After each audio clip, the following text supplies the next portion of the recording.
বিচার কিয়ামতের মাঠে মারিয়ামকে দিয়ে আল্লাহ করবেন। আল্লাহ বলছেন বিসমিল্লাহির রহমানির রহিম ওয়া মারিয়াম বানাত ইমরানা التي أحصنت فرجها فنفخنا فيه من روحنا وصدقت بكلمات ربها وكتبه وكانت من القانتين হে পৃথিবীর যুবতীরা শুনে নাও, মারিয়ামের হিস্ট্রিটা একবার পড়ে নাও, তার ইতিহাসটা একবার পড়ে নাও। মারিয়াম ছিল ইমরান নবীর বেটি। এর একে পৃথিবীর কোন পুরুষ দেখেনি, একে পৃথিবীর কোন পুরুষ ছুঁয়নি, একে পৃথিবীর কোন পুরুষ গায়ে হাত দেয়নি। একটা যুবতী মহিলা আল্লাহ এত ভালোবেসেছেন, ওর চরিত্র এত ভালো ছিল, ভাষাটা আল্লাহ কি ব্যবহার করছেন দেখেন, আল্লাতি আহসানাত ফারজাহা, আল্লাতি আহসানাত ফারজাহা, আল্লাতি আহসানাত ফারজাহা। বাংলায় যদি করে দিই বলবেন মৌলভী সাহেব কিস্তি করেছে, ইশারায় বুঝিয়ে দিচ্ছি। আল্লাহ বলতে চাইছেন সে তার শরমগাহকে, নারীদের শরমগাহটা যে নামে আপনি ডাকবেন ওই নামেই আল্লাহ কোরআনে বলছেন সে তার শরমগাহকে আহসানাত ফারজাহা, উত্তম করে রেখেছে, যেটাকে সে জঘন্য কোনোদিন করেনি। সেই জায়গাটাকে এত পরিষ্কার পরিচ্ছন্ন করে রাখতে পেরেছে। মেয়েটা কত দামি, সে তার আহসানাত ফারজাহা, তার শরমগাহকে সুন্দর করে রেখেছি।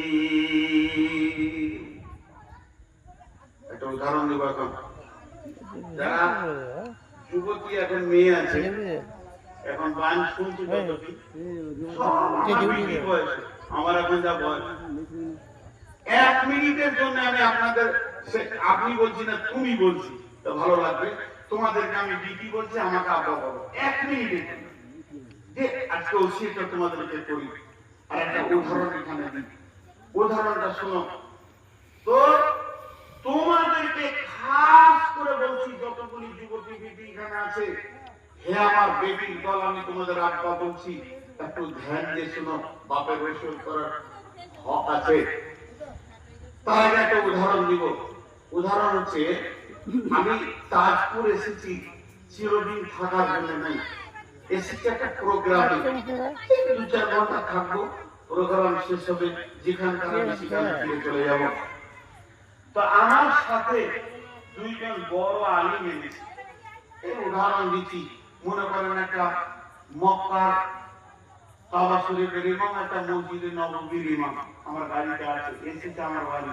তা আমি তাজপুরের ইমাম সাহেবকে ফোন করে বলছি, ভাই 2টা মেহমান চলো আপনাদের ওখানে, দেশ দেখতে এসছে তো দেখানো হবে, একটু ঘোরা হবে।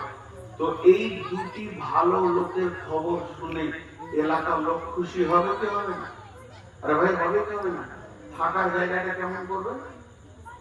সুন্দর। তারপরে ছেলেরা বলবে ভিক্ষাটাও হলো, লিভার কেটাও হলো, ওনাদেরকে এসি ঘর, ভালো ঘর, এসি কিনে নিয়ে 40-50 হাজার লাগে, সুন্দর করে রাখো, ওনাদের খাওয়া দাওয়ার ব্যবস্থা ভালো করে। আচ্ছা, ওই টাকা যদি চেঞ্জ করে সমানে বক্তব্য ইমাম সাহেব বলবে আমারও ওদেরকে সম্মান করার জন্য 5টা ছেলে লাগিয়ে দাঁড়িয়ে থাকবে। যেমন লোক তেমন স্থান, যেমন লোক তেমন স্থান। এবার শুনলেন, সারা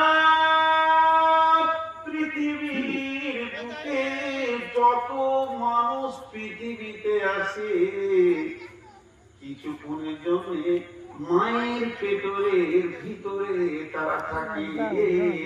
পৃথিবী সফর করার একটা জায়গা হলো মায়ের পেট। ওখানে কিছুক্ষণ তারা বিরতি নেবে, রেস্ট নেবে, আরাম করবে, বডিটা ফিটিং হবে, ধীরে ধীরে সেই পৃথিবীতে আসবে। এইভাবে আল্লাহর ওলি এসেছে, এইভাবে চোর এসেছে, এইভাবে নামাজি এসেছে, হাফেজে কোরআন এসেছে, এইভাবে মাওলানা এসেছে, এইভাবে মোহাম্মদ মানে মুমিন এসেছে, এইভাবে ইমাম কাদের জিলানী রাহমাতুল্লাহ আলাইহি এসেছে, ইমাম আবু হানিফা রাহমাতুল্লাহ আলাইহি এসেছেন, এইভাবে ইমাম বুখারী আলাইহি রাহমাহ এসেছেন। সারা পৃথিবীর যত কুখ্যাত বিখ্যাত লোক পৃথিবীতে আছে, তার কিছুক্ষণ মায়ের পেটে ব্রেক নেই, সেখানে আরাম করে, রেস্ট নেই, তারপরে আসে।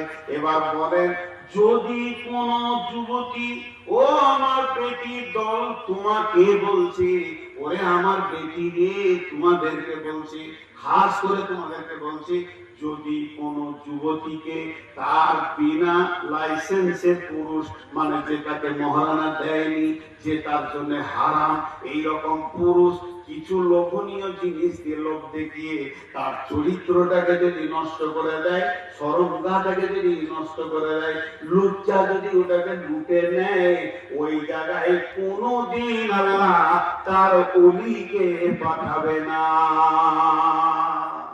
এই জন্য বিশ্বনবী বলতেন কিয়ামতের বড় আলামত হলো কাসরাতুজ জিনা।